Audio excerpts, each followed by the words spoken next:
Morning, folks. We got us a cloudy old morning this morning.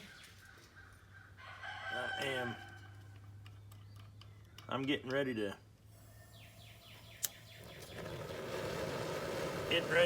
heat up some traps and get them all blackened up.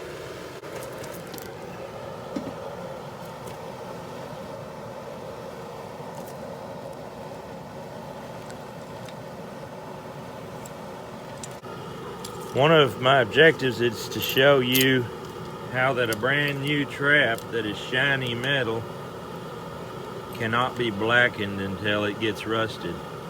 Now this particular trap is new, and I put it in this solution and it's been soaking for several weeks with the bark and the leaves and all of that, and it's still shiny metal, silver looking metal. So I'm gonna go ahead and get it hot, let it come to the boil, and go through the process, and we'll see what it looks like afterwards. But I'm saying that it's not going to take the blackening process.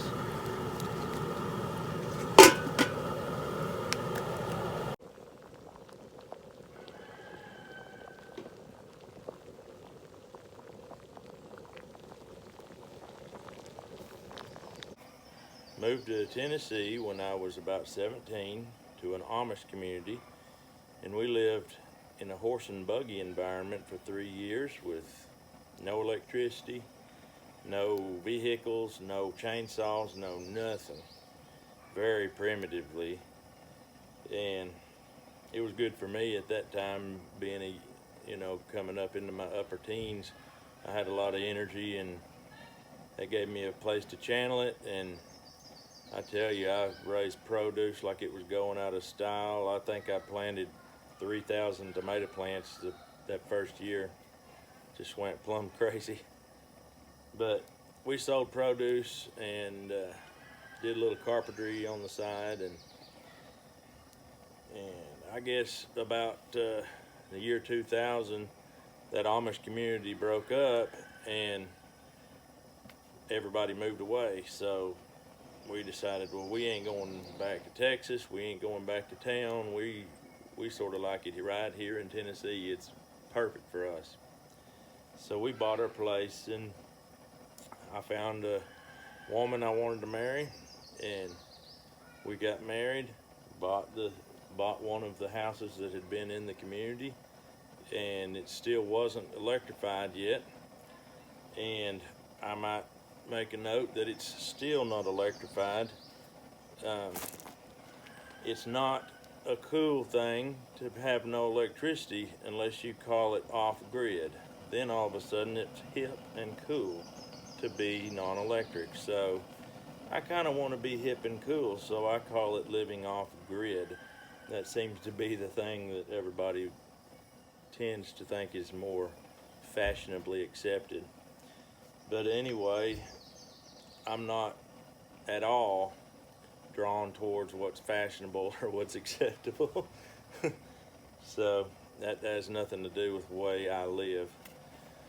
So we started having children back in probably 03, 04, something like that. And we've got 5 children, ranged from 15 down to 4, a girl and 4 boys. And the Lord has just blessed us over and over and over again. And I started out with about 10 acres here, and little by little I've added on to that whenever a piece had come available next to me, 10 acres at a time. The last piece I picked up was 45 acres, which brought me up to a total of 68 acres here for my boys to just roam around and explore, trap, hunt, a little bit of fishing. We got a pond. We've got a creek that doesn't really have fish. It's got some minnows and stuff like that in it. But the Lord has blessed us so much. And so what I'm doing on this channel is just showing you what we've learned through the process, how to live more self-sufficient, how to live off the land, and there's multiple ways to live off the land. You can live off the land through a garden that you plant and cultivate yourself. You live off the land through going out on a river that's wild and setting trot lines and catching catfish. You live off the land by managing your property, not really developed, for whitetails, turkeys, rabbits, squirrels. Living off the land is a very multifaceted approach. If you reduce it down to a one single facet, you're limiting yourself greatly. And I'm not a prepper. I'm not a doomsday prophet. I do believe that hard times will come, because that's just history. You look at history, and everything goes in its cycle, and U.S. is due. So I'm not a conspiracy theorist, but I'm a realist, and I just want the best for my family. I want my family to have the basic necessities, which is food, clothing, and shelter. And anything that I can do to ensure that my children, when I'm dead and gone, that my children will have a basic understanding of how to take care of themselves in that aspect, then I'm happy. That's my goal. If you could come along with me and learn a few of these things at the same time, that would be great. That would be wonderful. I don't proclaim myself to be the authority on any of these topics. I'm just showing you what I've learned. So you can take or leave anything you see on this channel. Sometimes you might see things that seem absolutely outrageous. That's fine. I'm not I've never said that I wasn't outrageous, and at times I'm known I was outrageous, but that's just part of being me. I don't try to stay within the guidelines of any particular person's standard. The only standard that I seek to follow is God's standard that He's given in the Bible that teaches us how to live.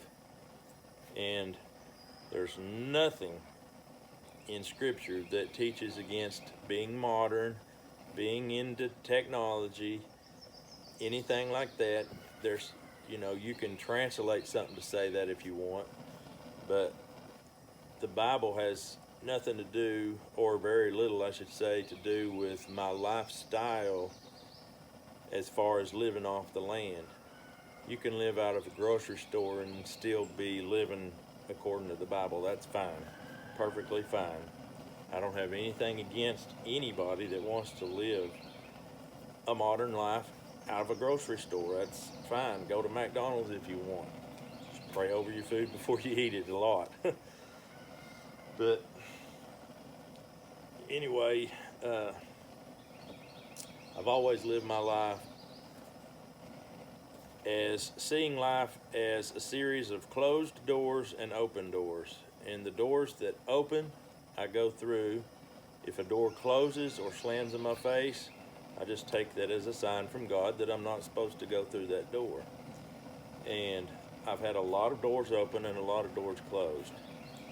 The most recent door to open to me is the YouTube, and so I've gone through that door, and I've had a few signs shown to me that seem to say I need to do this. So I'm going for it, not because I'm the best guy out there for the job. I'm here and I'm available. And one thing I've learned is if a person presents himself available, things are possible.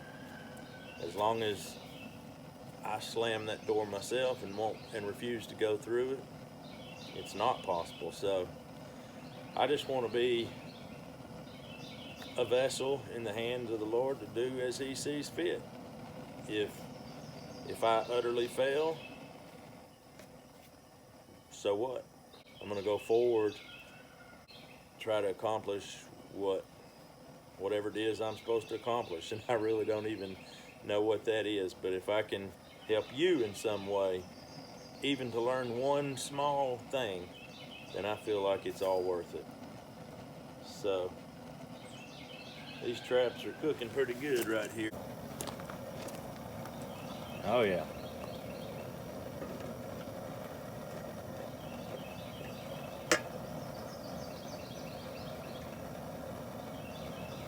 That's a nice slow boil. We'll let that do that for about an hour, see what happens. So we're going to take some of these traps out now and hang them up. See what we've got. That looks pretty good. Nice and black.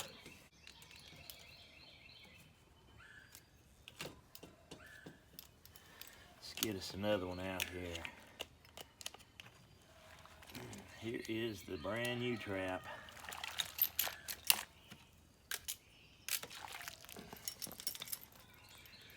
Still shiny and silver. It didn't take any blackening. What little black is on there, you can rub it off. Rub it right off. So this trap is going to go in a different pile. This is going to go in a pile that is going to be rusted. We got to rust this one a little bit. Now let's see what we got. That was the only new trap in here.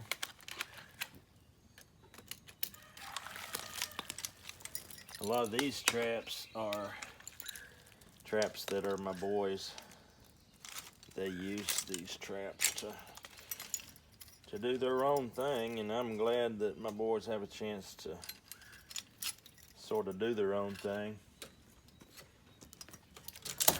Learning by experience is a pretty good way to go. Of course, I tell them, I give them pointers, and they can read. They can read if they want to learn something that way too. But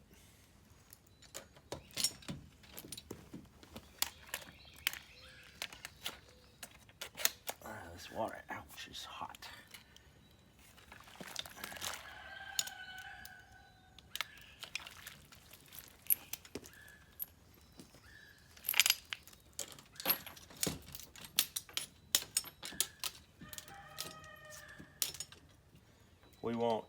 We won't be trapping for a while. I'm just doing what I can to prepare for trapping when we get to doing it again. There's another one in there. At least one more. There he is, real small trap. This is one of the kids' little raccoon possum traps here.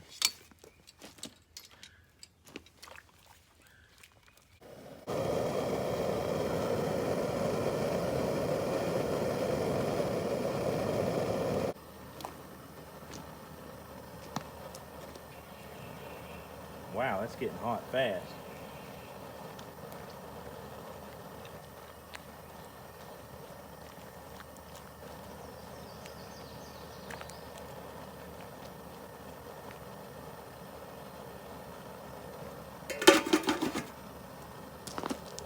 That's getting heated up. I'm gonna take these traps right here and go give them a good bath and wash all the dirt and the grass off of them.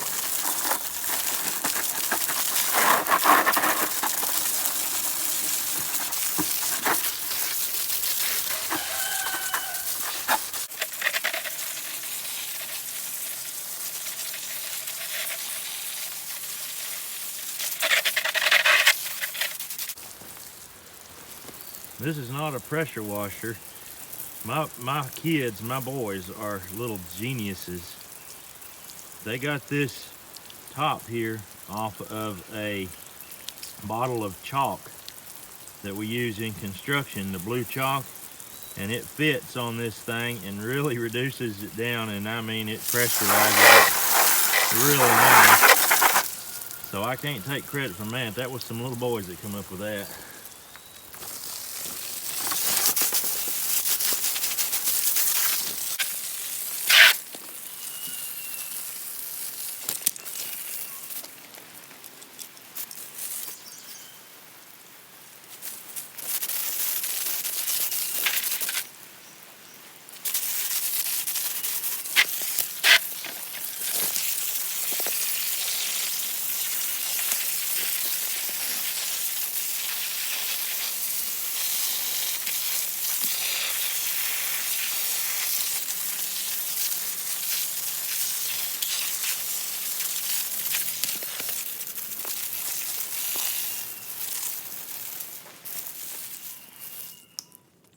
All right, that's got them cleaned up. That's got them cleaned up and ready to be blackened. Now's a good time to go over them and look and make sure there's no damage has been done to them.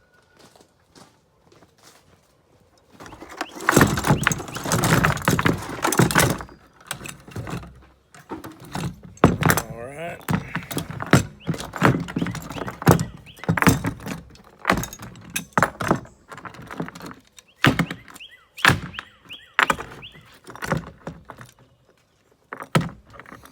Now, let's start with this one.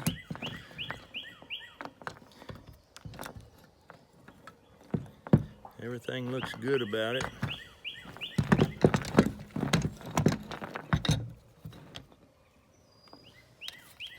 Dog still works good.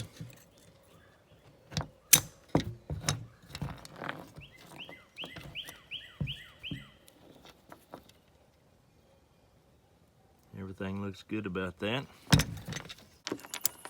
You want to make sure that your swivels all work. That's what keeps your animal in the trap, your swivels. So that all looks good. I think we're in good shape there.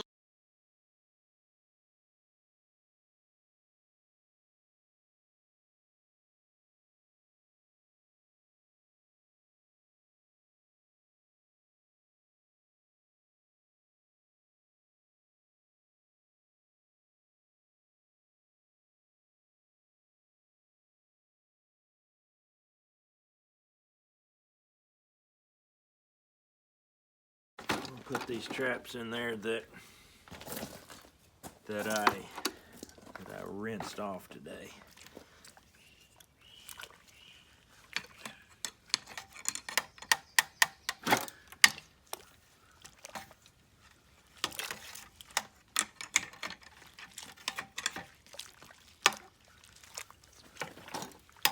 I don't know if I can get them all in.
Wow, I didn't think I'd get them all in, but I did.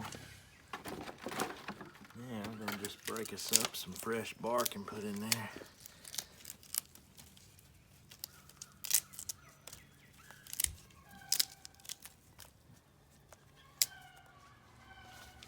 Now, here's a source of tannic acid that I did not have access to back when I made my original trap blackening video, and that is good, fresh, green oak leaves. These right here have a lot of acid in them that'll really turn black, nice and black, and I can add these to the pot that already has the bark in it, and it'll really enhance the process.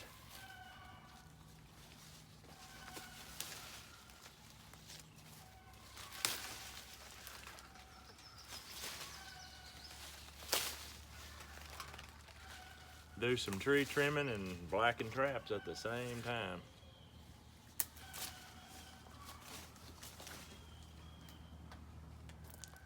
So we'll just take these and just tear them, rip them, it don't matter how you do it. Shred them all up.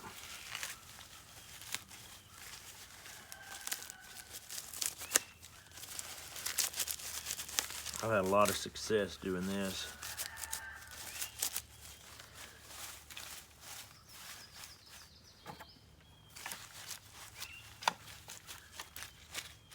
Now I'm gonna leave it just like that and boil it, and when I take the lid off, we'll see what it looks like.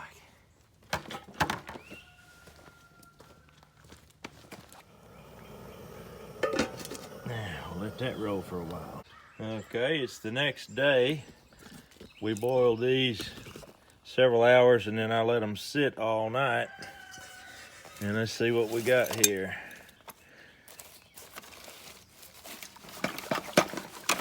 They're all banged in there together. It looks like what's happened is it's actually de-rusted. It took a lot of rust off of it. That's kind of interesting. So, it's not necessarily as black as when we used the fresh maple bark, but it's got them in a decent shape, and I'll hang them up on the wall, and we'll just keep an eye on them, and probably before we start trapping next year, we'll do another blackening.